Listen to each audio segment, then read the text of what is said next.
So in our video last week, we took a look at some of the global movements of our neck and upper back and how to assess them and how to add in a few extra little movement snacks throughout the day for those areas.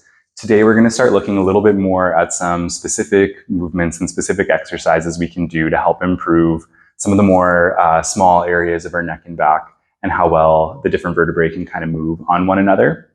So today, starting off, we're going to take a look at how our neck and back move through flexion and extension, or forward bending and backward bending. An awesome position to get started in when we're taking a look at this area is just in kneeling with your hips back on your feet. What that does is that's going to help to take out a little bit of movement from our lower back so that we can focus a little bit more on the upper back and neck. From this position, what we're going to do is we're going to try to move each segment one at a time. It's more challenging than it sounds. So what we'll do to start off with is trying to think about bending through our mid-lower back and getting as much flexion as we can out of that area. As we move up, we're going to think about bending the next vertebrae. My shoulder blades start pushing forward to get me a little bit more flexion out of my upper back as my chin comes towards my chest. Once my chin reaches my chest, I'm going to start to extend from my mid-lower back. I feel my pelvis start to arch forward as I start to creep that extension all the way up into my middle back.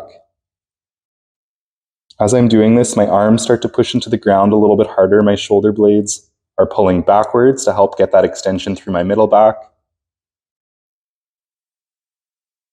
And then as I continue to feel those vertebrae extend, I keep that chin tucked as I arch my neck up towards the ceiling, looking up as far as I can at the very end. So with that movement, you can make it as easy or as hard as you want for yourself. The harder that you push those vertebrae into flexion and extension, the more that you're going to feel those muscles working and the more joint movement that you're going to get.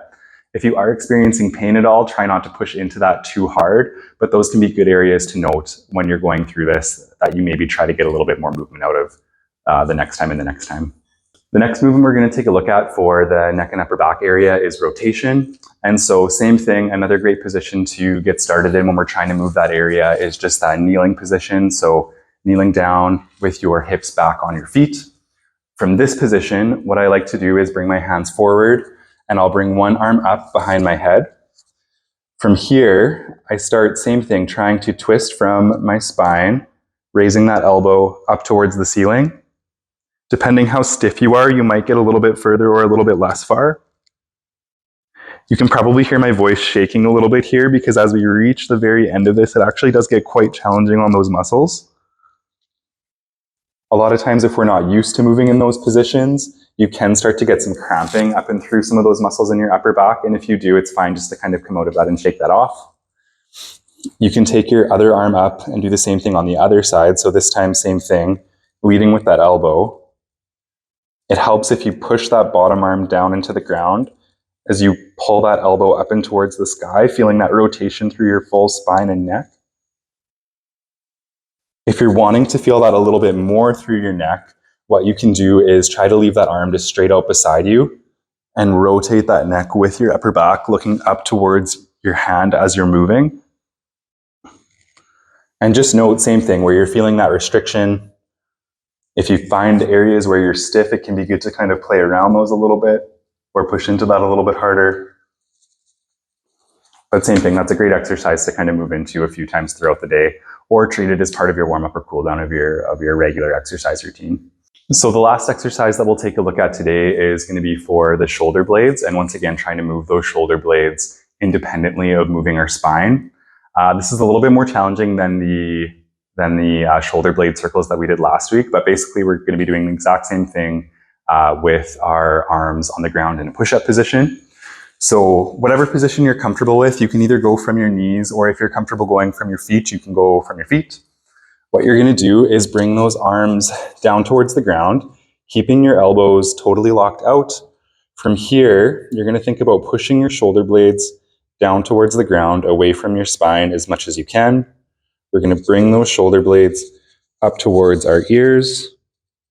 We'll start to let those shoulder blades sink backwards, so our shoulder blades are coming back in together. From here, you can bring those shoulder blades down towards your pockets. And same thing, pushing forward, making that big circle.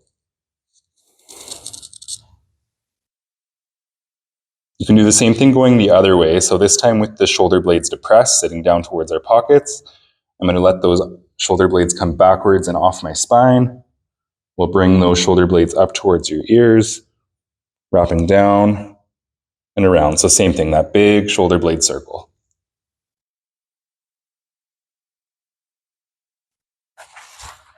You can make that more challenging from going from your toes, but honestly, to start off with, it's a bit of a motor control challenge, and so going from your knees can be a great way to start. And if that starts to feel easy, you progress by taking those knees off the ground and going from your toes.